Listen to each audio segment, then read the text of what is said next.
దేవుని మనకు మహిమ కలుగుగాక. ఆయన ఘనమైన నామానికి ఎల్లప్పుడూ కృతజ్ఞతాస్తుతులు చెల్లిస్తూ మన సజీవులుగా నిలబెట్టిన దేవునికి మహిమ కలుగుగాక. మీ అందరికీ నా హృదయపూర్వక వందనాలు. అలాగే మీ మధ్య దేవుడు తీసుకొచ్చినందుకు ఆయనకి కృతజ్ఞతాస్తుతులు చెల్లిస్తూ ఉన్నారు. ఆయన సన్నిధిలో మన హృదయాలు తెరిచి ఆయన వాక్యం ధ్యానించుకుని చిన్న పాటతో ఆయన స్తుతించి ఆయన నామాన్ని కనపరుచుకున్నాం. అలాగే మనం ఎల్లప్పుడూ ఆయన సన్నిధిలో నిలిచి ఉండుటకు ప్రయాసపడదాం. పరిశుద్ధాత్మ తండ్రి, నీ సన్నిధిలో జ్ఞాపకం చేసుకోండి తండ్రి. నీవెల్లప్పుడూ మాతో ఉన్నావు తండ్రి. ప్రతి విషయంలో కూడా మాతో ఉండి మమ్మల్ని నడిపిస్తూ ఉన్నావు తండ్రి. అందరి బట్టి నీకు ఎంతగానో కృతజ్ఞతాస్తుతులు చెల్లిస్తూ అయ్యా, నీ కృప చేతనే మమ్మల్ని ఇంతకాలం నడిపించి నీ కృపలో మమ్మల్ని నిలబెట్టినో నీకు ఉన్నావు తండ్రి. వాక్యం వింటున్న ప్రతి బిడ్డని జ్ఞాపకం చేసుకుని ప్రభా నీ కృపలో బలపరచండి. ఆదరణ లేని వారికి ఆదరణ దయచేయండి అయ్యా. బలము లేని వారికి బలము దయచేయండి ప్రభా. నెమ్మది లేని వారికి సమాధానం ఇవ్వండి అయ్యా. వాక్యం ద్వారా నేను ధ్యానించుకుని ప్రభా మేము బలం తెచ్చుకుని మరలా మా పరుగును తండ్రి ముందుకు కొనసాగించటకు నీ కృప ఎల్లప్పుడూ మా అందరికీ తోడై ఉండను కాక. యేసు నామములో అడిగి వేడుకుంటున్నాను తండ్రి. ఆమేన్. చిన్న పాట పాడుకుని దేవుని నామాన్ని కనపడతాం. ఇంతకాలం నీదు కృపలో కాచిన దేవా, ఇంతకాలం నీదు కృపలో కాచిన దేవా, ఇకను కూడా మాకు తోడు నీడ నీవే కదా. ఇంతకాలం నీదు కృపలో కాచిన దేవా, ఎన్ని ఏళ్ళు గడచినా ఎన్ని తరాలు మారినా, ఎన్ని ఏళ్ళు గడచినా ఎన్ని తరాలు మారినా, మారని వీడని ప్రేమే నీదయ్యా. నన్ను మార్చిన జీవితం నీకే యేసయ్యా. మారని వీడని ప్రేమే నీదయ్యా. మార్చిన నా జీవితం నీకే యేసయ్యా. ఇంతకాలం నీదు కృపలో కాచిన దేవా, ఇంతకాలం నీదు కృపలో కాచిన దేవా, నీవు చేసిన మేలులు తలంచుకుందును అనుదినం. నీవు చేసిన మేలులు తలంచుకుందును అనుదినం. నా స్తుతి స్తోత్రము నీకే యేసయ్యా. వేరుగా ఏమీ చెల్లించలేనయ్యా. నా స్తుతి స్తోత్రము నీకే యేసయ్యా. వేరుగా ఏమీ చెల్లించలేనయ్యా. ఇంతకాలం నీదు కృపలో కాచిన దేవా, ఇంతకాలం నీదు కృపలో కాచిన దేవా, ఇకను కూడా మాకు తోడు నీడ నీవే కదా. ఇంతకాలం నీదు కృపలో కాచిన కాచిన దేవా. దేవుని నామానికి మహిమ కలుగును గాక. దేవుని వాక్యము మనము ఆయన సన్నిధిలో మన హృదయాలు తెచ్చి దేవుని వాక్యం వినటకు మనం ఆయన సన్నిధిలో ఉన్నాం కాబట్టి నిజంగా ప్రతి విషయంలో దేవుని కృప మనతో ఉంటుంది. దేవుని సన్నిధి మనతో ఉంటుంది. శ్రమలో దేవుడి సన్నిధి లేదని మనం బాధపడుతూ ఉంటాం, కానీ శ్రమల మధ్య కూడా ఆయన కృప పరిపక్వమై ప్రతి విషయంలో మనల్ని బలపరుస్తూ ఉంటుంది. ప్రతి పరిస్థితిలో కూడా దేవునికి దగ్గర చేస్తుంది ఆయన కృప. ఈ దినము అంశం ఏమిటంటే కృపామేఘం. ఈ కృపామేఘం అనేది మనుషుల మీద ఆవరించి ఉన్నప్పుడు ఎలాంటి పరిస్థితిలో అయినప్పటికీ కూడా ఆ కృపామేఘము వారిని కమ్మే ఉంటుంది. ఎలాంటి పరిస్థితిలో అయినప్పటికీ కూడా కృప విడిచిపోదు. శ్రమల మధ్య నడిచినప్పటికీ కృప విడిచిపోదు.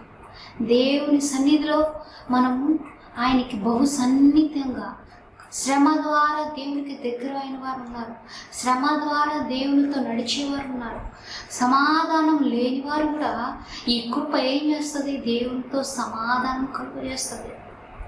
ఈ కృపా మేఘము మన మీద ఆవరించి ఉందా లేదా అని పరీక్షించుకోవాలి మనం. ఈ కృపా మేఘం ఏమవుతుందంటే ప్రతి మనిషిని కూడా పరిస్థితులు తాలుకునే విధంగా చేస్తుంది. పరిస్థితుల్ని అధిగమించి పోరాడి గెలిచే విధంగా ఈ కృప మనతో ఉంటుంది. అలాగ దేవుడు ప్రతి మనిషి దగ్గర ఈ కృపను దాచిపెట్టి ఉంచాడు. ఆ జీవితాన్ని మనం అనుభవించాలని. కృప అంటే ఏమిటి? అబ్రహాము జీవితాన్ని మనం చూసినప్పుడు ఏమవుతుంది? ఆయన కృపా సత్యములు అబ్రహాముకి ఆవరించి ఉన్నాయి. ఆయన యెహోవా సన్నిధి ఆయన ఆవరించి ఉన్నది. అబ్రహాము జీవితంలో ఆయన కృప అంటే ఆయన సత్యము ఆవరించబడి ఉంది అని, నా యజమానుని గురించి అని ఎలియాజరు చెప్తూ ఉన్నాడు. చూసారా? మరి ఆ కృప మీకుందా? ఆ కృప మన మధ్య ఉందా? ఆ కృప నా జీవితంలో ఉందా అనేది మనం పరీక్షించుకోవాలి. అబ్రహాము జీవితంలో కూడా కృప ఆవరించి ఉన్నందువల్ల అతను ఆశీర్వదించబడ్డాడు. అతను దేవునికి బహు సన్నిహితంగా అయ్యాడు, స్నేహితుడయ్యాడు. దేవుని మాటను విసర్జించలేకపోయాడు. ప్రతి విషయంలో కూడా దేవునికి లోబడి ఉన్నాడు.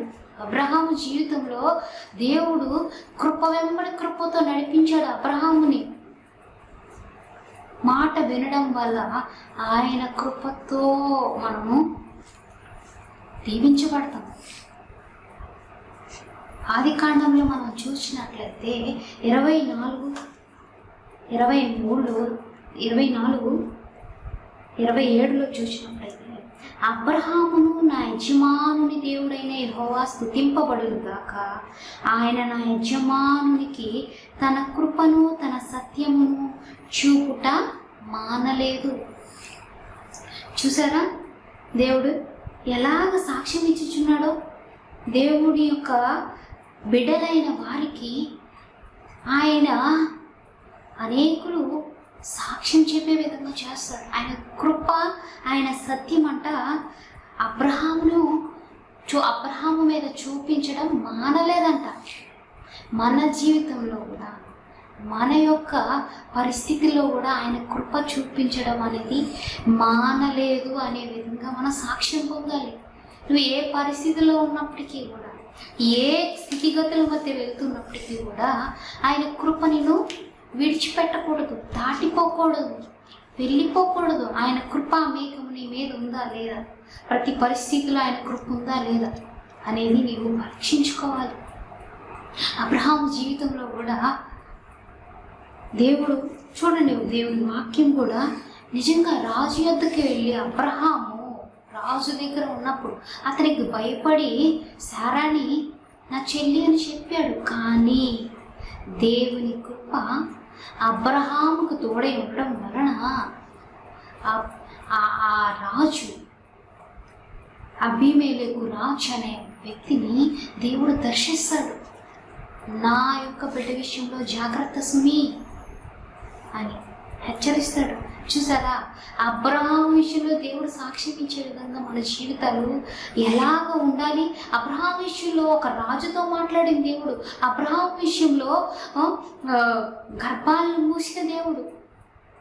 అబ్రహాము ప్రార్థిస్తే తప్ప వారి గర్భాలు తెరవలేదు. మన జీవితంలో నీ కృప ఎంత ఉన్నతమైనదైతే, ఆ కృప ఎంత ఉన్నతమైనది ఆ అబ్రహాం విషయంలో. అతను ఒక ప్రవక్త అయి ఉన్నాడు అని దేవుడు సాక్ష్యం ఇస్తూ ఉన్నాడే. అతను ప్రార్థిస్తే ఏమైంది? అతని దాసీల యొక్క గర్భాలు తెరబడినాయి. అలాగే అక్కడ చూసారా, దేవుని యొక్క శాపం కొట్టివేయబడటానికి కూడా కృప ఉపయోగపడింది. అబ్రహాము ప్రార్థించగా అక్కడ ఏం జరిగింది? శారాయిని బట్టి గర్భాలు మూసివేయబడినా కూడా అబ్రహాము ప్రార్థిస్తే అక్కడ దేవుని యొక్క కార్యం జరిగింది. మరి మన జీవితంలో కూడా దేవుని యొక్క కృప నీ పట్ల విస్తరిస్తుందా లేదా అనేది నువ్వు పరీక్షించుకోవాలి.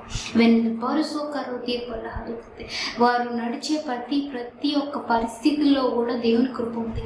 ఫలో కోరికడితే దేవుడు ఎర్ర సముద్రాన్ని కూడా పాయలు చేసినప్పుడు కూడా అక్కడ కృప విస్తారంగా వారి మధ్య ఉంది.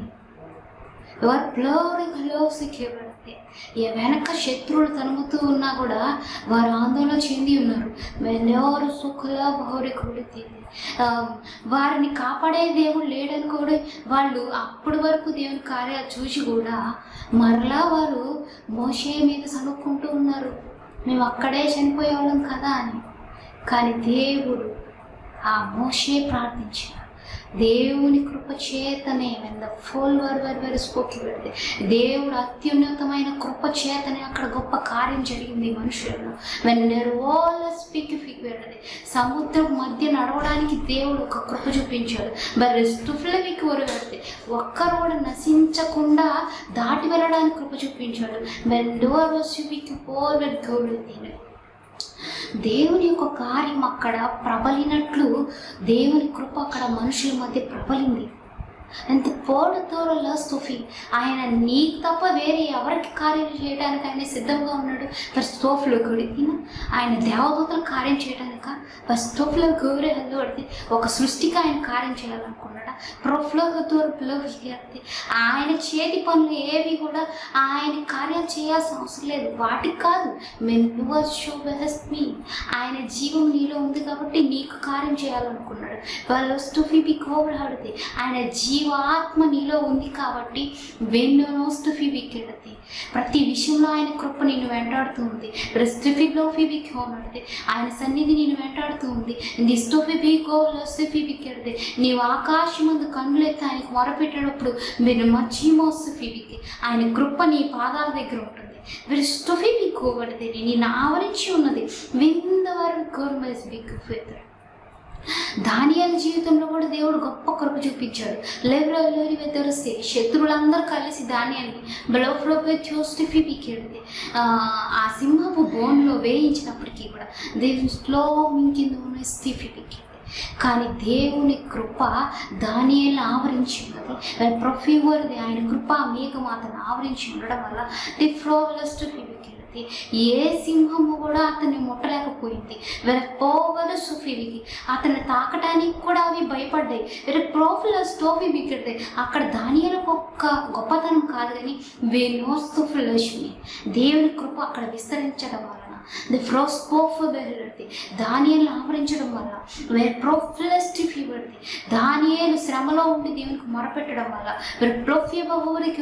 చెరసాలలో వేయబడినప్పుడు అతని యొక్క ప్రార్థన ధ్వని ప్రభు విని వెందోలోరుసికిబెడితే అనేకుల మధ్య అతన్ని మహిమకరంగా ఈ దినం మనం చెప్పుకోవడానికి దేవుని యొక్క కార్యం జరగబడి ఉంది.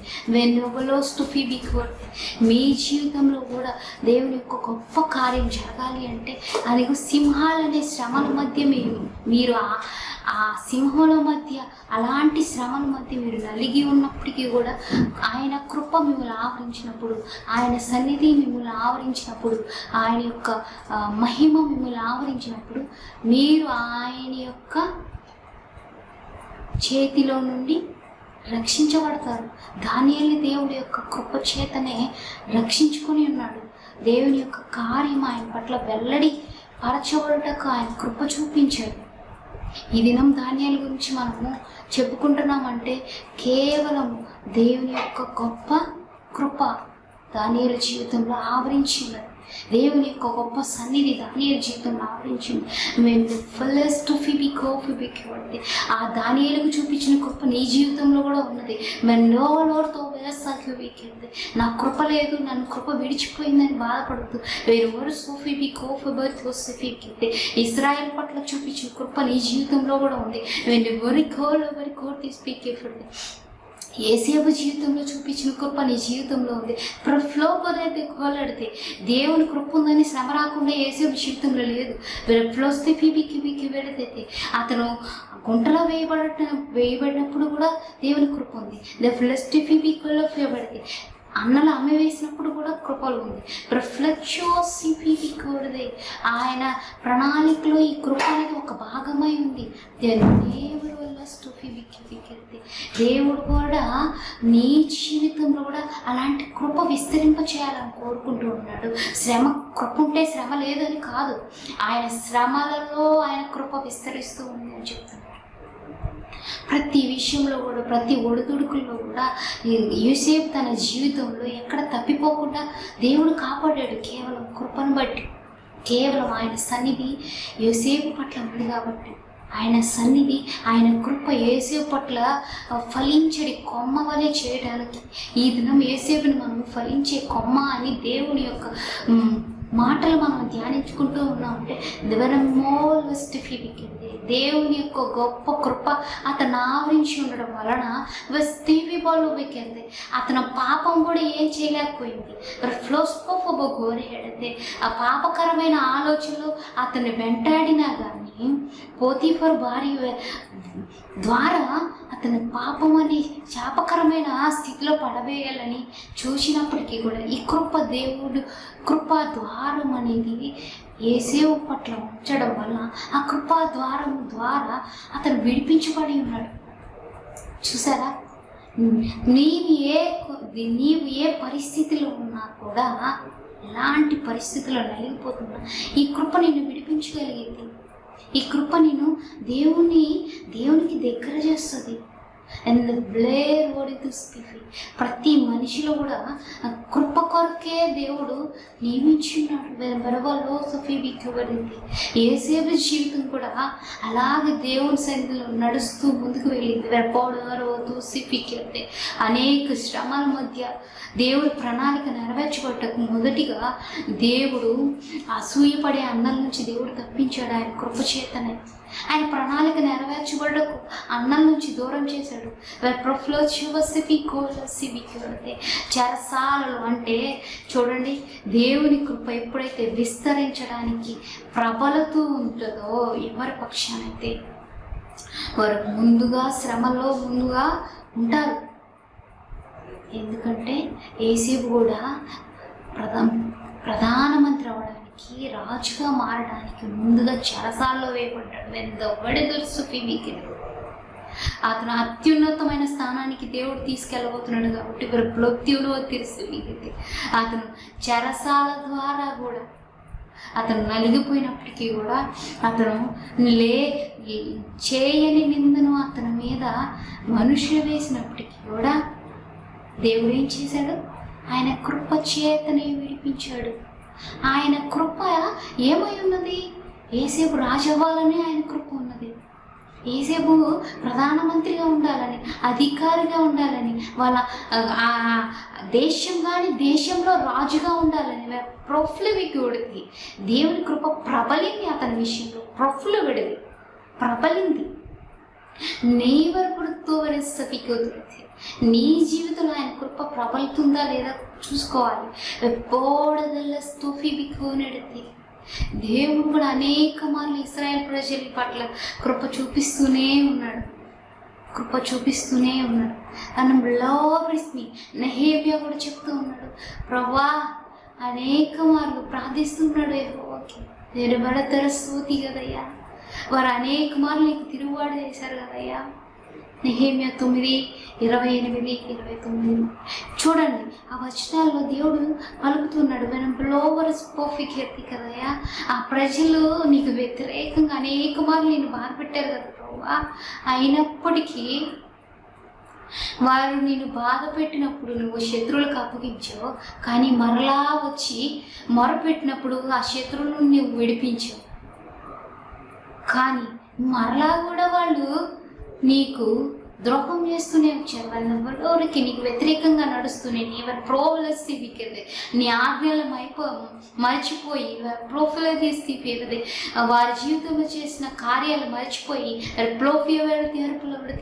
వారి యొక్క అద్భుత కార్యాలను, వారి పితరులు చేసిన అద్భుత కార్యాలను మర్చిపోయి వారు మరలా నీవు తిరుగుబాటు చేస్తున్నప్పుడు మరలా నువ్వు శత్రువులకు అప్పగించావయ్యా. సిపికి కానీ మరలా వాళ్ళు మొరపెట్టినప్పుడు స్థితి నువ్వు అనేక మార్లు వాళ్ళని విడిపించు. కేవలం దేని నిమిత్తం? కృపను బట్టి. మనం ఆ వాక్యం ఒకసారి ధ్యానించుకుందాం. నెహెమ్యా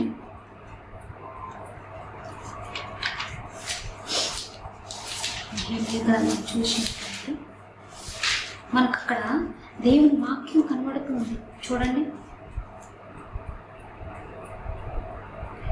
9:28 చూడండి. 27 నుంచి నేను చదువుతాను. అందుచేత నీవు వారిని వారి శత్రువుల చేత అప్పగించితివి, ఆ శత్రువులు వారిని బాధింపగా శ్రమకాలమందు వారు నీకు మొరపెట్టినప్పుడు ఆకాశమందు నీవు ఆలకించి వారి శత్రువుల చేతిలో నుండి వారిని తప్పించుటకై నీ కృపా సంపత్తిని బట్టి వారి రక్షకులకు నువ్వు దయచేసేది. వారు నెమ్మది పొందిన తర్వాత నీ ఎదుట మరలా ద్రోహులు కాగా. చూసారా, వారు నెమ్మది పొందిన తర్వాత మరలా ద్రోహులయ్యారంట. మనం కూడా మన అలసట తీర్చుకున్న తర్వాత మనము మేలును పొందుకొని ఆ మేలుని అమ్మాయ అనుకున్న తర్వాత ఆయన కృపను మర్చిపోయేవారిగా ఉన్నాం. మేలు పొందుకున్న తర్వాత కృపను మర్చిపోయేవారు ఉన్నాం. కానీ వారు చూడండి, వారు ద్రోహులు కాగా నీవు వారిని వారి శత్రువుల చేతికి అప్పగించితివి, వీరు వారి మీద అధికారం చేశారు. వారు తిరిగి వచ్చి నీకు మొరపెట్టినప్పుడు ఆకాశమందుండు నీవు ఆలకించి నీ కృప చెప్పున అనేక మార్లు వారిని విడిపించితివి. చూసారా, దేవుని కృప చేతనే ఇశ్రాయేలు ప్రజల్ని అనేక మార్లు విడిపించాడంట. ఒక్కసారి కాదు, 2 సార్లు కాదు. ఆయన కృప చేతనే మనల్ని అనేక మార్లు విడిపిస్తున్నాడు. అనేక శ్రమల మధ్య విడిపిస్తున్నాడు, అనేక బాధల మధ్య విడిపిస్తున్నాడు. ఆ యొక్క కృప మనల్ని ఆవరించింది. ఆ కృపా సన్నిధి మనల్ని ఆవరించింది. ప్రియమైన బిడ్డలారా, దేవుని యొక్క కృప నీలో ఉందా? దేవుని యొక్క కృప మేఘం నేను ఆవరించిందా? ఆ యొక్క కృపతో నీవు ఎప్పుడు వర్ధిల్లుతావు. నిజమే, దేవుడు పౌలు గారు కూడా చెప్తున్నాడు, నేను బలహీనునై నీకు మొరపెట్టినప్పుడు నా కృప నీకు చాలని చెప్పి ఉన్న దేవుడు కొడితే నీ బలహీనత యందు నా కృప పరిపక్వమై ఉన్నది. చూసారా, మన బలహీనతల యందు దేవుని కృప పరిపక్వం చెందాలి. దేవుని కృప విస్తరించాలి. ఆ బలహీనతలోనే దేవుని కృప విస్తరిస్తుందంట. చూసారా, నాకున్న ముళ్ళను గురించి ప్రభువా అని మొరపెట్టుకుంటున్నప్పుడు నా కృప నీకు చాలు అని దేవుడు వాక్యం చెప్తుంది. నీ పరిస్థితిలో దేవుని కృప నీ పట్ల పరిపక్వం చెందుతుందా లేదా మనం గమనించుకోవాలి. అనేక శ్రమల్లో నుండి తప్పించిన దేవుడు నీ జీవితాన్ని ఆయన కృపతో నింపలేడు. ఎవరెప్పుడో వెళ్ళొస్తూ ఫీబీకి వెళితే బలహీనతలో ఆయన కృప విస్తరిస్తూ ఉంటుంది. వెరలో ఫ్లస్ టీఫీబీకి వెళితే ఆయన అంచెలంచెలుగా ఇశ్రాయేలు ప్రజలు విడిపించాడంట. మోషేని రాజు ఎదుట నిలబడేలా చేసింది ఆయన కృప. దానియేలుని సింహపురంలో నుంచి విడిపించింది ఆయన కృప. అబ్రహాము జీవితంలో గొప్ప కార్యము, ఆధారమే లేని జీవితమా, నిరీక్షణకు ఆధారం లేని జీవితాన్ని ఆయన కృపతో నింపాడు. అప్పుడు దేవుడు అబ్రహాముకు నిరీక్షణ లేని రోజు అంటే దేవుడు అంటే మనకి ఇది ఆధారంగా ఉంది, బైబిల్ ఆధారంగా ఉంది, భక్తుల ఆధారంగా ఉన్నారు, క్రీస్తుని గూర్చిన పునరుద్ధానం మనకు ఆధారంగా ఉంది. కానీ అబ్రహాము విషయంలో ఏ ఆధారం లేనప్పుడే నిరీక్షించాడు. అందుకని అతనికి అది నీతిగా ఎంచబడి ఉన్నది. చూసారా, మనకు కూడా మనకు ఎందరో ఆదర్శంగా ఉన్నారు, ఎందరో భక్తులు ఆదర్శంగా ఉన్నారు, బైబిల్లో భక్తులు ఆదర్శంగా ఉన్నారు. వారందరిని మనం ఆదర్శంగా తీసుకొని ఆయన కృపలో వర్తిల్లాలని దేవుడు కోరుకుంటూ ఉన్నాడు. నిజమే, అనేకుల జీవితంలో కూడా కృపను దాటి వెళ్ళిపోతున్నారు. కృప చాలా ఉన్నతమైనది. ఆ కృప దేవుడు చూపించినప్పుడు ఆ కృపను వారు పొందుకోవటానికి అర్హమైన స్థితిలో లేకుండా తప్పిపోయిన కుమారుడు వలె, మొదటి కుమారుని ఏ రీతిగా దేవుడు చేసి ఉన్నాడో రెండో కుమారుడికి కూడా అదే అధికారం ఇవ్వబడి ఉన్నది. కానీ కృపను ఎవరు కోల్పోయారు? తనంతట తానే తండ్రికి వ్యతిరేకంగా జీవిస్తూ తండ్రితో విభేదాలు పెట్టుకుని రాజ్యం విడిచి వెళ్ళిపోయింది ఎవరు? తప్పిపోయిన కుమారుడు. అలా దేవుడు కూడా ఏ విషయంలో, దేవుడు కూడా ఏ బిడ్డను కూడా కృపను దాటి వెళ్ళిపోవాలని చూడడు. కృప దాటి వెళ్ళాలని చూడడు.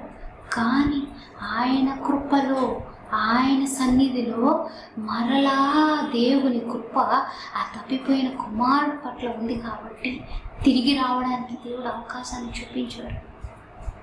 కృప విడిచిపెట్టలేదు. అతను ఎలాంటి పరిస్థితులకు వెళ్ళిపోయినప్పటికీ కూడా అతను బుద్ధి తీసుకురావడానికే ఆ కృప ఉపయోగపడింది. చూసారా, ఆయన బుద్ధి తెచ్చుకునేంతవరకు దేవుని కనులు అతని వైపు చూస్తూనే ఉన్నాయి. రాజు కనులు కుమారుడు వైపు చూస్తూనే ఉన్నాయి. తన కుమారుడు ఎప్పుడు వస్తాడా, తన కుమారుడు ఎప్పుడు మరలా ఆయన అధికారం ఇవ్వాలనే చూశాడు. చూసారా, తప్పిపోయిన కుమారుని వల్లే ఎంతమంది ఆయన సన్నిధిలో ఉన్నారో వారందరూ మరలా ఆయన ఎద్దుకు రావాలని. అందుకని చెప్తున్నాడు, తప్పిపోయిన కుమారుడు ఏమంటున్నాడు? ఆయనకి దేవుడు తెలియదా? దేవుని కార్యాలు తెలియదా? ఆయన ఏమంటున్నాడు? నీకును పరలోకమందున్న దేవునికి విరోధంగా నేను పాపము చేశాను. ప్రవహించే నదిని వదిలిపెట్టి బీడు భూమిలోకి వెళ్ళిపోయాను, ఎడారిలోకి వెళ్ళిపోయాను. అందుకని అక్కడ నాకు జీవం లేదు, నిర్జీవమైన రీతిగా నేను జీవిస్తూ ఉన్నాను. కానీ మరలా నేను ప్రవహించే నదిలోకి అడుగుపెట్టాను. తప్పిపోయిన కుమారుని మరలా రాజు చేర్చుకొని హత్తుకొని ముద్దు పెట్టుకొని అతను అంతా నష్టం చేసినందుకు దేవుడు శిక్షించలేదు, రాజు శిక్షించలేదు. మరలా అతను హత్తుకున్నాడు. అతని అధికారం అతను పొందుకోవడానికి దేవుడు అవకాశం ఇచ్చాడు. చూసారా, దేవుని కృపను తప్పిపోయిన నీ కొరకు ఆయన కృప వేచి ఉంది. ఎలాగ నువ్వు దేవునికి ఎంత దూరంగా వెళ్ళిపోయినా, వర ప్రోలర్స్ బీకి అగాధంలోకి వెళ్ళిపోయినా, వర ప్రోవరకు చోబీకి వెళితే దేవుని యొక్క సన్నిధి నేను వెంటాడుతూనే ఉంటుంది, కృప విడిచిపెట్టదు. ప్రొఫ్లత్యూస్ట్ ఫీబీకి ఆయన దాటిపోయే దేవుడు కాదు, ఆయన కృపతో వారెప్పుడో వారి దోస్తు ఫీబీకి వెళితే దేవుడు కూడా కృప వెంబడి కృపతో నేను కాపాడాలని కోరుకుంటున్నాడు. ప్రొఫ్లెక్సి ఫీబీకి ఫీకి ఆయన సన్నిధిలో నువ్వు ఎల్లప్పుడూ కృపతో నింపబడాలని కోరుకుంటున్నాడు. ప్రొఫ్లెక్స్ టూ ఫీబీకి ఓమెనస్ ఫీబీకి వెళితే దేవుని కృప లేయ పట్ల కూడా అలాగే విస్తరించబడి ఉంది. ఆమె ద్వేషించబడింది. ప్రేగిల్లో ఫీబికేడు ద్వేషించబడటం వలన యెహోవా జ్ఞాపకం చేసుకున్నాడు. జ్ఞాపకం చేసుకొని ఆమె గర్భం తెరిచాడంట. చూసారా, లేయ జీవితంలో దేవుడు జ్ఞాపకం చేసుకున్నాడు, గర్భం తెరిచాడు. నువ్వు ద్వేషించబడుతున్నావా, నువ్వు నిందించబడుతున్నావా, అవమానపరచబడుతున్నావా, నీవు అనేకుల చేత తిరస్కరించబడుతూ ఉన్నావా, మనుషుల దృష్టిలో లేకపోయినా యెహోవా నిన్ను జ్ఞాపకం చేసుకుంటాడు. ఎవరు లేయని జ్ఞాపకం చేసుకోలేదు, కానీ యెహోవా జ్ఞాపకం చేసుకున్నాడు, ఆమె యొక్క గర్భం తెరిచాడు. నీ జీవితంలో కూడా దేవుడు నిన్ను జ్ఞాపకం చేసుకున్నప్పుడు నీ యొక్క లేమి స్థితిని కూడా ఆశీర్వాదకరంగా మార్చగలడు. నీ యొక్క దీన స్థితిని కూడా దీవెనకరంగా మార్చగలడు. దేవుడు కూడా ఉన్నతమైన స్థానంలో నిన్ను నిలబెట్టాలని కోరుకుంటాడు. నేను పిలిచిందే ఆయన ఆశీర్వదించాలని, నేను పిలిచిందే ఆయన కృపతో నింపాలని. నువ్వు విడవబడటానికి పిలువబడలేదు. నీవు దేవునికి దూరం అవ్వడానికి ఆయన కృప విస్తరించలేదు నీ పట్ల. రెప్రెందోరుపుడిదే నీవు దేవుని యొక్క మార్గంలో ఫలించాలని ఆయన కృప విస్తరించింది. ఆయన కృప మేఘం నేను ఆవరించింది. దేవుని బిడ్డలారా, ఆయన కృప ఎంత ఉన్నతమైనదంటే మనం ఆయనను విడిచి వెళ్ళిపోయినప్పటికీ కూడా ఆయన నిన్ను విడిచివాడు. ఆయన దాటి వెళ్ళడానికి నువ్వు పరుగులు తీసినా కానీ నీ వెంట ఆయన వస్తాడు. ఆయన కృప ఉంటుంది. చూసారా, నిజంగా దేవుని యొక్క సన్నిధి చూడండి. దేవుని సన్నిధి నీ నోవాహు దినములలో కూడా నిజంగా జలప్రలయం వస్తుందని చెప్పి ప్రజలందరి విషయంలో దేవుడు ఎంతో బాధపడ్డాడు. వారి చెడ్డతనం చూసి దేవుడు సంతాపం చెందాడంట. వీరు బాల్యం నుండి చెడ్డవారై ఉన్నారే,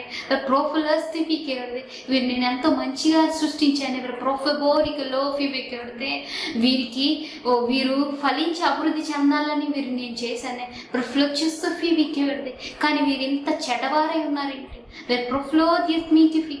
వీరి పాపములు విస్తరించి ఉన్నాయి. వీరి యొక్క క్రియలు నన్ను దుఃఖపెడుతున్నాయి. వీరి యొక్క స్థితి నాకు బాధ కలుగుతుంది. వీరి యొక్క జీవితము నాకు అసహ్యంగా కనిపిస్తుంది. కానీ వారందరి మధ్యలో ఒకే ఒక్కడు దేవుడి కంటికి కనిపించాడు. ఆయన దేవుని కృప చేతనే దేవుని దృష్టిలో ఉన్నాడంట. ఎవరు? నోవాహు. చూసారా, ఆ ప్రజలంతట్లో ఒక్క నోవాహే నీతిమంతుడుగా యథార్థవంతుడుగా అనిపించాడంట. చూద్దాం, ఆదికాండము 6:8 ఉంటుంది. చూసారా, ఏలయనగా నేను వారిని సృష్టించినందుకు సంతాపం నొంది ఉన్నాను. ఈ ప్రజలను చేసినందుకు నేను సంతాపం చెందుతున్నాను, కృంగిపోతున్నాను. ఎందుకు చేశానా అనుకుంటున్నాను అంటున్నాడు దేవుడు. కానీ అయితే నోవాహు యెహోవా దృష్టి యందు కృప పొందినవాడాయను. చూసారా, దేవుని కృప పొందడం అనేది అసాధ్యమే, కానీ వారందరిలో కృప పొందిన వ్యక్తి నోవాహు. ఆ కృప పొందడం వల్ల అతను రక్షించబడ్డారు, అతని ఇంటి వారు రక్షించబడ్డారు. ఆ ఒక్క కృపను బట్టి అతని కొరకు వాడ సిద్ధపరచబడి ఉంది. చూసారా, కానీ ఆ వాడ సిద్ధపరిచే టైంలో కూడా దేవుడు ఆయన ఆత్మంట అవిధేయుల దగ్గరికి వెళ్ళి బోధించిందంట. అవిధేయులైన వారి దగ్గరికి, పాపులైన వారి దగ్గరికి వెళ్ళి ఆయన వాక్యం ప్రకటించిందని. కానీ వారు వినలేదు. చూడండి, పేతురు రాసిన గ్రంథంలో ఉంటుంది 1 Peter మనం ఆ వాక్యం చదువుదాం.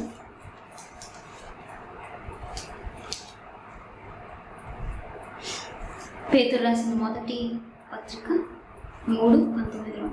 దేవుని దీర్ఘశాంతము ఇంకా కనిపెట్టుచుండినప్పుడు పూర్వము నోవాహు దినములలో ఓడ సిద్ధపరచబడుచుండగా అవిధేయులైన వారి యొద్దకు, అనగా చెరలో ఉన్న ఆత్మల యొద్దకు ఆయన ఆత్మరూపిగానే వెళ్ళి వారికి ప్రకటించాడంట. ఆ ఓడలో కొందరు, అనగా 8 మంది నీటి ద్వారా రక్షణ పొందిరి. ఆ 8 మందే నోవాహు కుటుంబము. చూసారా, దేవుడు ఓడ సిద్ధపరిచినప్పటికీ కృప ప్రజలందు ఆ కృప ద్వారా రక్షించబడాలని ఆయన ఆత్మ అంట వారి దగ్గరికి వెళ్ళి ప్రకటిస్తూ ఉన్నంట. సువార్త చెప్పడానికి ప్రభు వారి యొక్క హృదయాలు తెరవడానికి, వారి యొక్క పాపం నుంచి విడిపించబడటానికి ఆయన అవిధేయులైన వారి దగ్గరికి వెళ్ళి దేవుడు దీర్ఘశాంతం కలిగి ఉన్నాడు. ఆయన కృప దీర్ఘశాంతమును కలుగు చేసి ఉన్నది. చూసారా, ఆ దీర్ఘశాంతం బట్టి ఇంకా కనిపెడుతూ ఉన్నాడంట. ప్రజలు ఈ వాడ కట్టేటప్పుడైనా కనీసం మారతారేమో, కనీసం లోపడతారేమో, కనీసం ఆయనకు లోపడతారేమో, ఆయన మాట వింటారేమో, ఆయన ఆజ్ఞలు పాటిస్తారేమో, ఎప్పటికైనా మాట వింటారేమో అని ఆ జలప్రలయం వచ్చే వరకు కూడా, సిద్ధపరచబడే వరకు కూడా దేవుడు ఆ తప్పిపోయిన ప్రజల గురించి కృప వెంబడి కృప పంపిస్తూనే ఉన్నాడు. కానీ వారు పొందుకోలేకపోయారు. ఒక్క నోవాహే ఆ కృపకు అర్హుడు. వారు తిరస్కరించారు. కృప వారి ఎదుట ఉన్నా కూడా తిరస్కరించారు. నీవు కూడా కృపను తిరస్కరించే వారిగా ఉండొద్దు. ఎందుకంటే జలప్రలయంలో వారు మునిగిపోయారు. దేవుడే ఆ ద్వారం మూసివేశాడు. మనుషులు కాదు, నోవాహు కాదు వాడ ద్వారం మూసివేసింది. నోవాహు కుటుంబం కాదు వాడ ద్వారం మూసివేసింది. దేవుడే ఆ వాడ యొక్క ద్వారం మూసివేశాడు. నీ జీవితంలో కృపా ద్వారం అనేది నీ జీవితం పట్ల మూసివేయబడితే ఎవరు తెరవలేరు. ఆయన యొక్క దీర్ఘశాంతం నిన్ను దాటి వెళ్ళిపోతే, శాపకరమైనది వచ్చి నీ ముందు నిలబడితే దాని నుంచి ఎవరు నిన్ను కాపాడలేరు. మరణకరమైన స్థితి నీ ముందుకు వచ్చి నిలబడితే, ఆయన కృప దాటిపోయిందా, మరణం నిన్ను నిలబడేస్తుంది. మరణం నిన్ను మృంగివేయచ్చు. ఆ కృప నీ ముందు ఆయన విస్తరింపచేసి నిన్ను నిలబెట్టాలని ఆయన కోరుకుంటున్నాడు. ఆ కృపను పొందుకోవటానికి అర్హుడు కావాలి. చూసారా, దేవుని వాక్యం ఆయన కృప చేతనేనంట ఇశ్రాయేల్ ప్రజల్ని విడిపించాడు. నిర్గమాకాండం 15లో ఉంది వాక్యం. చూద్దాం ఒకసారి. 15:13 చూడండి ఏమని చెప్తున్నాడంటే, దేవుని వాక్యము 15 మొదటి వచనంలో ఏమనుందంటే, అప్పుడు మోషేయు ఇశ్రాయేలు యెహోవాను గురించి కీర్తన పాడారు. వారు కీర్తిస్తూ ఉన్నారు యెహోవాని. ఎవరెవరు? ఇశ్రాయేల్ ప్రజలు, మోషేయు. ఏమని కీర్తిస్తున్నారు చూడండి 13లో, నీవు విమోచించిన ఈ ప్రజలను నీ కృప చేత తోడుకొని పోతివి, నీ బలము చేత వారిని పరిశుద్ధాలయములకు నడిపించితివి. చూసారా, ఏ రీతిగా దేవుడు ప్రభువు తోడుకొని వచ్చాడంట. ఐగుప్తు నుండి ఇశ్రాయేలుని విడిపించుకొని వచ్చాడంట. వాళ్ళని ఎక్కడికి నడిపించాడంట?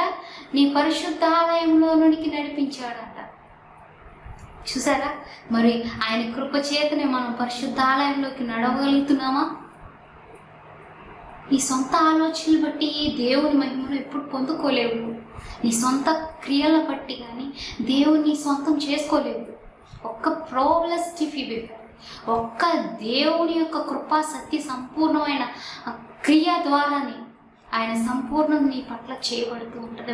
ప్రతిరోజు పీపీడుది. నువ్వు సర్వసత్యంలోకి నడపబడాలన్నా, ప్రఫ్లేవోషుపికెడుది.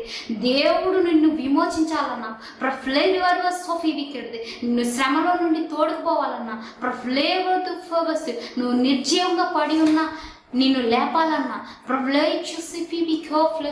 పెడితే ఎహెచ్కేలు కూడా దేవునికి చెప్తూ ఉన్నాడు, ఇగో ప్రభు నిర్జీవమైన వాటిని నీవు బ్రతికించగలవయ్యా నీ దేవుడికి నీకు తెలుసు ప్రభువా. ఎందుకు చెప్తున్నాడు? ఎహెచ్కేలు ఇవి బ్రతకగలవా అని అడుగుతున్నాడు దేవుడు ఎహెచ్కేలు. నీకే తెలుసు ప్రభువా, అవి బ్రతుకుతాయో లేదో నీకు తెలుసయ్యా. నువ్వు బ్రతికించే దేవుడు అయ్యా, నిర్జీవమైన వాటిలో జీవం పోసే దేవుడు అయ్యా, ఎముకలకు మాంసం పొదిగించే దేవుడు అయ్యా. ఇశ్రాయేలు ప్రజలు అలా ఉన్నారయ్యా. ఈ ఇశ్రాయేలు ప్రజలు ఆ రీతిగా ఉన్నారని ఎహెచ్కేల్తో చెప్తున్నాడు. వారు ఓటి కొండ వలె ఉన్నారు, మూలుగుతూ ఉన్నారు, వేదనతో ఉన్నారు, నలిగిపోతూ ఉన్నారు. ప్రైగలో పెట్టి వారు నలిగిన స్థితిలో దేవుడికి మొరపెట్టలేదా? బ్లస్ టిఫీ పోకూడదు, ప్రార్థించే సమయం కూడా వారికి లేదంట. ప్రేరతో సొఫీ బిగ్గరది, ఎందుకంటే వారు బానిసలుగా ఉన్నారు కాబట్టి. ఫ్లెస్ టిఫీ బిక్కూడదు, దేవుడికి సమయం ఇవ్వడానికి కూడా వారికి అవకాశం లేకుండా ఉంది ఆ దినంలో. ఫ్లెస్ మూఫీ బిగ్గోఫ్లది. కానీ ఆ మూలుగులు విని దేవుడు మోషేని సిద్ధపరిచాడు. ఆ కృప మోషే పట్ల నెరవేర్చబట్టకు, సంపూర్తి చేయబట్టకు కృప చూపించాడు. మరి నీ జీవితంలో నిన్ను విడిపించడానికి ఎలాంటి కృపను ప్రభు సిద్ధపరిచి ఉంచారు? ఏ ద్వారంలో ఆయన కృపను సిద్ధపరిచి ఉంచాడు? ఏ మార్గము నీ కొరకు అనుకూలపరచబట్టకు దేవుడు సిద్ధపరిచి ఉంచాడు? ఆ మార్గంలో మీరు నడవాలని దేవుడు విశ్వసిస్తూ ఉన్నాడు. ఫ్లేర్ వల్ల ఓవర్ స్మోక్ అవ్వకూడదు. ఎత్తైన కొండలో ఉన్న ఎత్తైన కొండ మీద ఎక్కించాడు అన్న ప్రాబ్లమ్స్ తుఫిబికి దావీదు జీవితంలో అదే దేవుడు దావీదు పట్ల చేసి ఉన్నాడు. ఎక్కలేని ఎత్తైన కొండకు ఆయన కృప ఎక్కించిందంట. ఫిగర్ది మనుష్యుల లెక్కలో లేనివాడు అతను. అన్నలందరినీ వరుసగా అభిషేకించడానికి తండ్రి వరుసగా పెట్టాడు, కానీ దావీదుని మర్చిపోయాడు. దావీదుని తండ్రి కూడా మర్చిపోయాడు, అందరూ మర్చిపోయారు. దావీదు ఎక్కడో గొర్రెలు కాసుకుంటూ ఉన్నాడు ఒక మూల. అలాంటి దావీదు దేవుని దృష్టిలో పడ్డాడు. అలాంటి దావీదుని యెహోవా రాజుగా నియమించాలనుకున్నాడు, యెహోవా అభిషేకించాలనుకున్నాడు. ఫ్లెస్ టిఫీ బికోస్ ఆ అభిషేకాన్ని ఎవరూ తోసివేయలేదంట. ఫ్లెస్ టిఫీ బిగ్గది ఎవ్వరూ తోసివేయడానికి అధికారం లేకుండా అయిపోయిందంట. దేవుళ్ళే చూసి పికి ఒకరి దగ్గరకు వచ్చి సమయాలు అడుగుతున్నాడు. ప్రహ్లేఫ్రోదే ఈ బిడ్డేనా ఫ్రెస్ పిఫీ బిక్కిరదే, రెండో బిడ్డనా సులఫీ బిక్కిరదే, ఇతనా ప్రో వల్ల సరే. అలా 7 కూడా సమయాలు పరీక్షిస్తూ వచ్చాడు. పిలుపుపి ఎక్కడ కూడా దేవుని యొక్క స్వరము వారి ఎదుటి నిలబడినప్పుడు వినబడలేదంట. ప్రశ్నకి రోజులకి వెళ్తే ఇక్కడ ఉన్నవారు ఎవరూ కాదనుకున్నాడు సమయాలు. కానీ మరొక వ్యక్తిని, దేవుడి దృష్టిలో ఉన్న వ్యక్తిని దేవుడు బయటికి తెచ్చేంత వరకు సమయాలు అక్కడే ఉన్నాడు. చూసారా? అలాగే తండ్రిని అడుగుతాడు, ఇంకా ఎవరైనా ఉన్నారా అని అడుగుతాడు. చూసారా? ఎవరి దృష్టిలో లేని దావీదు దేవుని దృష్టిలో ఉన్నాడు. దేవుడు దావీదుని అభిషేకించటానికి ఎంతమంది అడ్డొచ్చినా, ఎంతమంది దావీదుకి ముందున్నా దావీదు స్థానాన్ని ఎవరు దొంగిలించలేదు. ఆయన పట్ల ఉన్న కృపని ఎవరు తీసుకోలేకపోయారు. ఆయన అధికారాన్ని ఎవరు తీసుకోలేకపోయారు. దేవుడు ఇచ్చిన స్థానాన్ని ఎవరు పొందుకోలేకపోయారు. ఏ అన్నదమ్ములు కూడా పొందుకోలేకపోయారు. దావీదికి ఆ స్థానం రాసిపెట్టి ఉంది. దేవుని కృప నీకు ఎక్కలేని ఎత్తైన కొండను ఎక్కించే కృప, నేను దిగజార్చే కృప ఆయన నీ పట్ల చూపించాల్సిన అవసరం లేదు. నిన్ను ఎత్తైన కొండ మీద నిలబడి కృపతో నిన్ను నింపాడు. ఎక్కించలేని కొండ, ఎత్తైన కొండ. అతని స్థితికి, అతని స్తోమతకి అతను ఎక్కలేడు. అతను ఆ స్థానం పొందుకోవడానికి అర్హుడు కాదు. కానీ కృప తీసుకెళ్ళి రాజుగా చేసింది.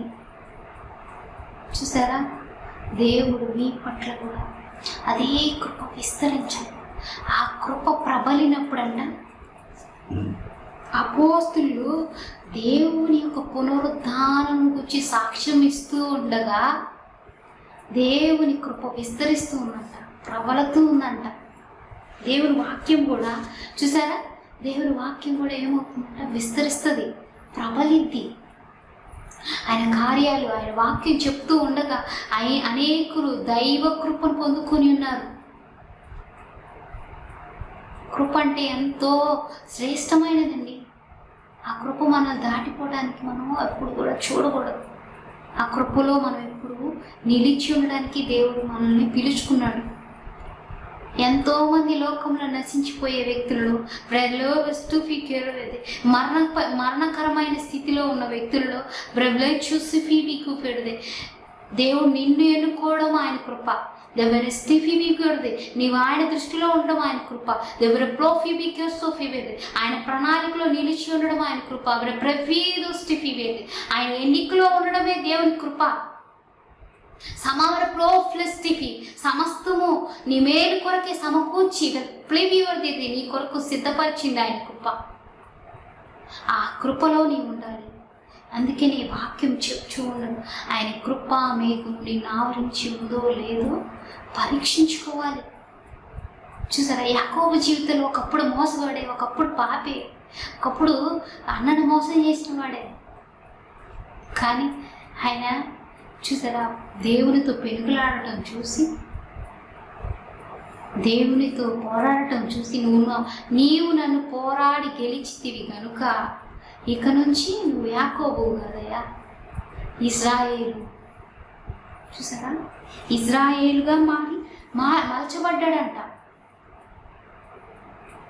దేవుడు కూడా నీవు దేవుని దగ్గర రాకముందు ఆయన కృప పొందుకోలేనప్పుడు నువ్వు ఒక పాపిగా ఉండొచ్చు.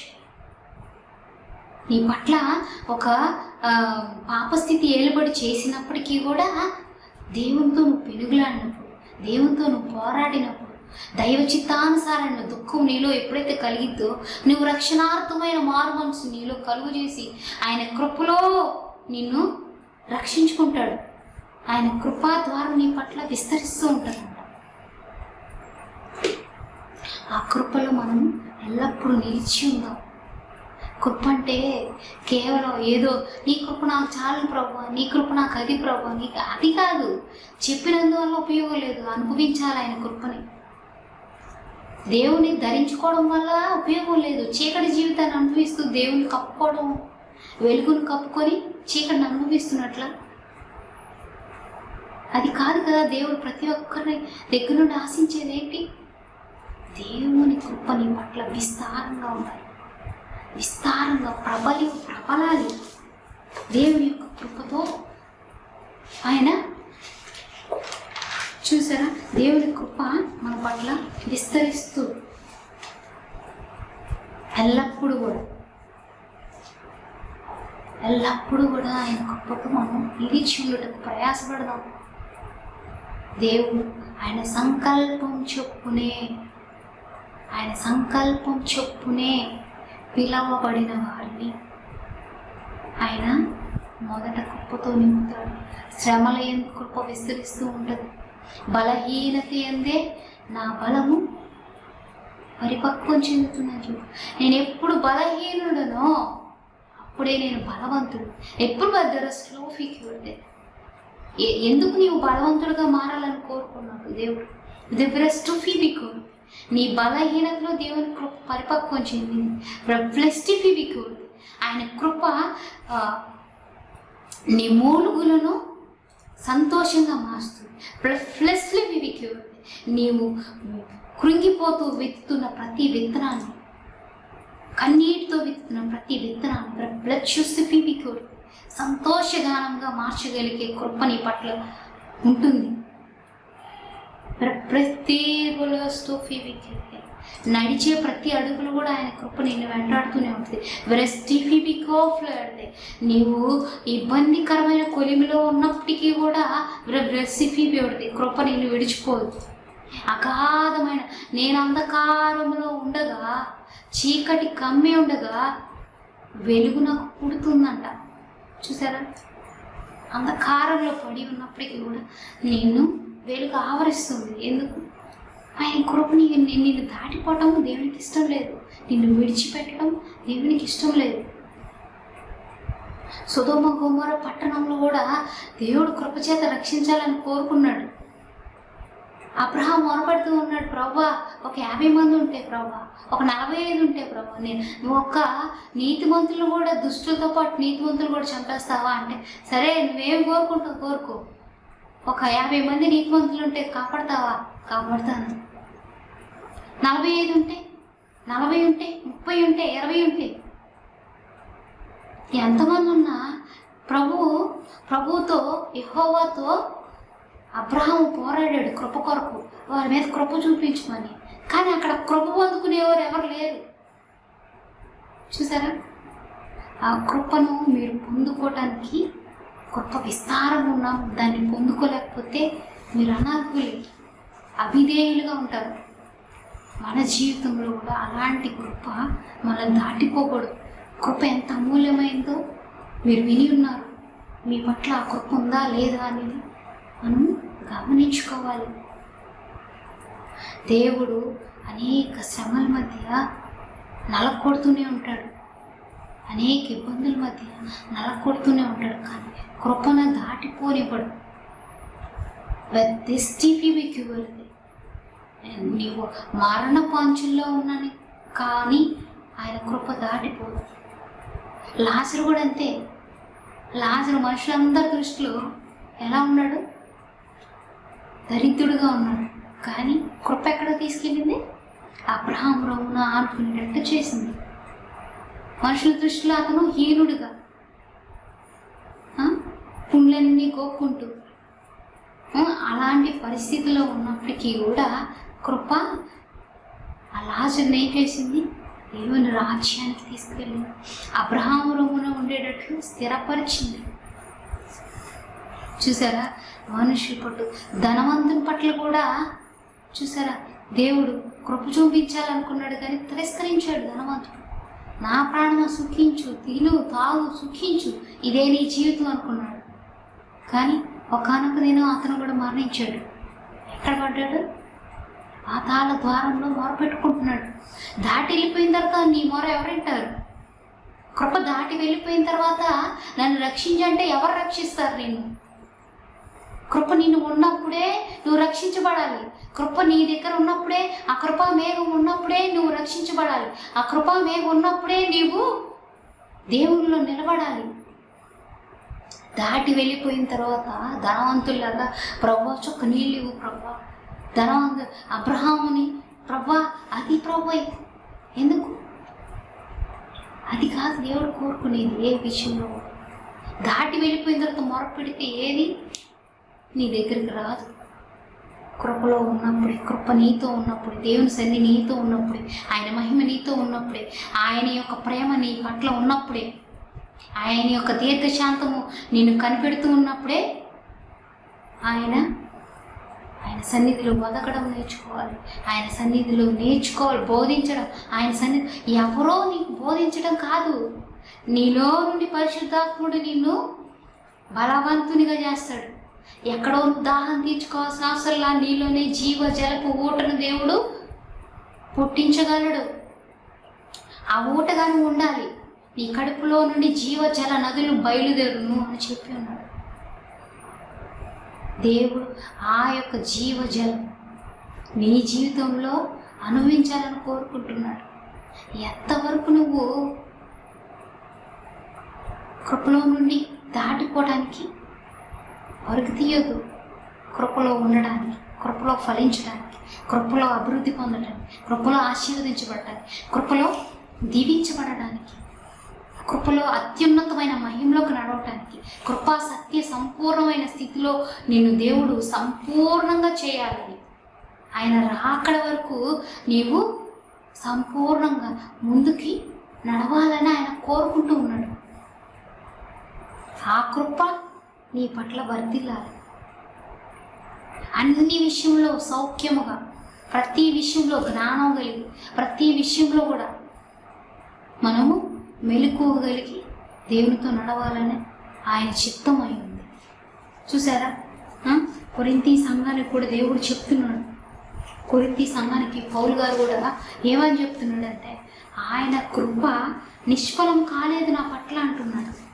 ఆయన కృప నిష్ఫలం కాలేదంట. చూసారా, దేవుని కృప నీ పట్ల నిష్ఫలంగా ఉందా? తృణీకరించబడుతూ ఉన్నావా? ఆయన కృప నీ దగ్గరకు వచ్చినప్పుడు ప్రయోజనకరంగా ఉందా? ఆయన కృప నీకు లాభకరంగా ఉండాలి. ఆయన కృప నిన్ను వర్ధిల్లింప చేసే విధంగా ఉండాలి. అప్పుడే దేవుడు నీకు ఇచ్చిన కృప నీ పట్ల సంపూర్ణం చేయగలడు. నీవు ఆయన చిత్తానికి సహకరించకపోతే ఎవరు ఏం చేయలేరు. జీవితం నీది. ఆయన కృప నీ పట్ల విస్తరింప చేయగలడు. ఆ జీవితాన్ని దేవునికి అప్పగించుకో. ప్రతి విషయంలో కృప నన్ను వెంబడించాలని ప్రార్థించాలి. కృపా మేఘమునన్ను ఆవరించాలని ప్రార్థించాలి. దేవునితో మనం ఎల్లప్పుడూ కృప వెంబడి కృపతో ఆయన సన్నిధిలో నిలిచి ఉన్నాం. ఆయన కృప చూడండి, బైబిల్లో కూడా ఎందరినో మనం చూస్తూ ఉన్నాం. ఆయన కృప ఉన్న చాటు నుంచి దాటి వెళ్ళిపోయింది నయోమి కూడా. ఆ బెత్లెహేములో నుంచి మోయాబు వెళ్ళిపోయింది. ఏమైంది? కోల్పోయింది. భర్తను కోల్పోయింది, బిడ్డలను కోల్పోయింది. మారా జీవితంగా మార్చబడింది. చూసారా, ఆశీర్వాదకరమైన స్థితిలో నుండి శాపకరమైన స్థితిలోకి దిగజారకూడదు. శ్రమైన, బాధైన, వేదనైన, చింతైన, కరువైన, ఇబ్బందులైన, కొలిమైన, క్షామస్థితైన, ఏ పరిస్థితిలో అయినప్పటికీ కూడా దేవుని యొక్క కాపుదలలో నీవు ఉంటే నీకు అది ఎప్పటికైనా ఆశీర్వాదకరంగానే మార్చబడుతుంది. ఆయన కృపలో దాచిపడి ఉంటావు. సర్వశక్తుని నీడలో నీవు విశ్రమింపజేస్తాడు. నిన్ను లోకమంతా అలజడిగా ఉన్నా, లోకమంతా కూడా గందరగోళంగా ఉన్నా దేవుడు నిన్ను ఆయన పూర్ణ శాంతి గలవానిగా చేయాలి. ఎప్పుడు నీ హృదయం దేవునితో ఆనుకున్నప్పుడు, నీవు ఆయనతో ఆనుకున్నప్పుడు, నీవు ఆయనలో ఫలించు, ఆయన నీలో ఉన్నప్పుడు, నీవు ఆయనతో ఉన్నప్పుడు, ఆయన మాటలు నీతో ఉన్నప్పుడు నీవు బహుగా ఫలిస్తావు. కృప పరిపక్వం చెంది దేవుని యొక్క కృప నీ ఎడల విస్తరించాలని దేవుడు కోరుకుంటున్నాడు.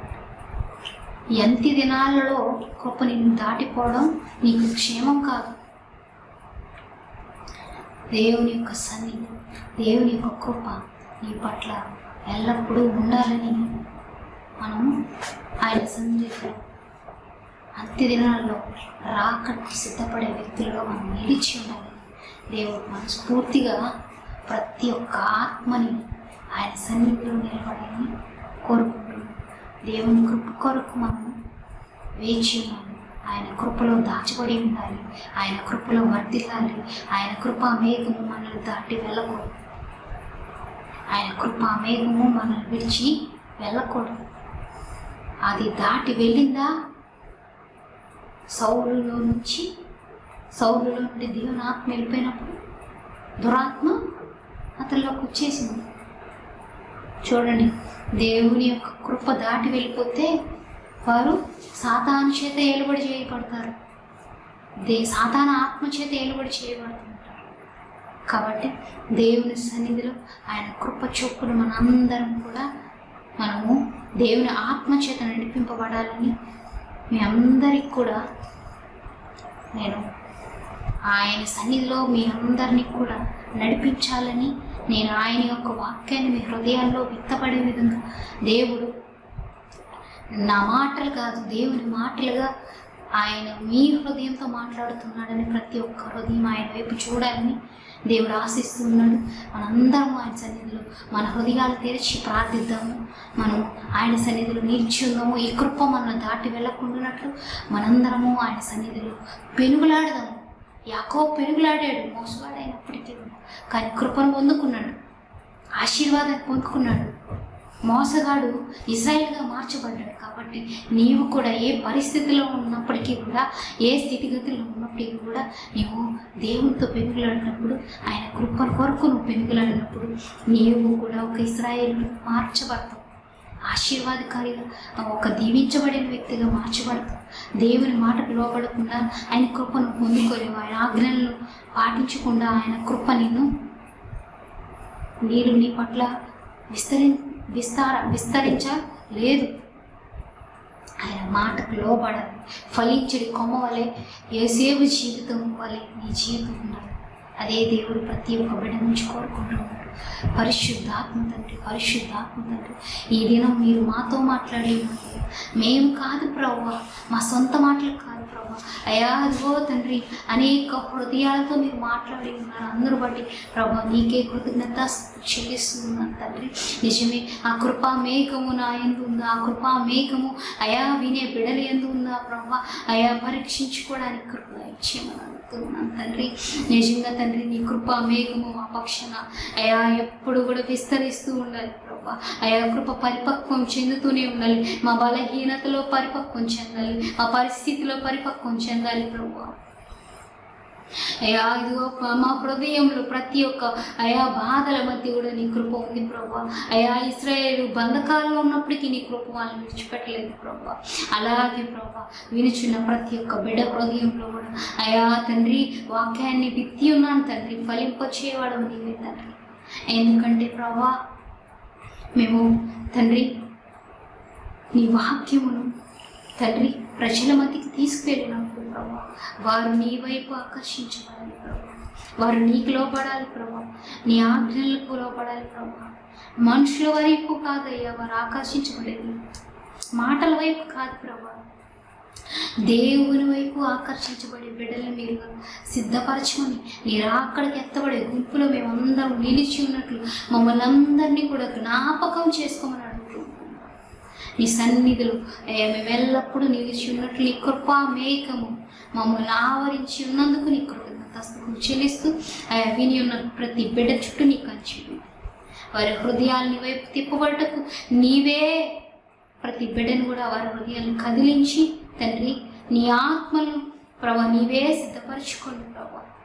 మేము ఏ పాటి వారు ప్రభా, నేను ఏ పాటి ప్రభా, అయినప్పటికీ కూడా తండ్రి నీ కృప చేతులను నన్ను నిలబెట్టి అయా బిడ్డల ముందు వాడుకుంటున్నావు తండ్రి. ఆ కృప తండ్రి ఎల్లప్పుడూ నా పట్ల స్థిరపరచుకోగలరు. అయా బిడ్డల పట్ల వినే ప్రతి హృదయం పట్ల కూడా స్థిరపరచుకుని ప్రార్థన సరి చేసుకుని యేసు శక్తిగా నామంలో వేడుకుంటున్నాను పరమ తండ్రి. ఆమేన్.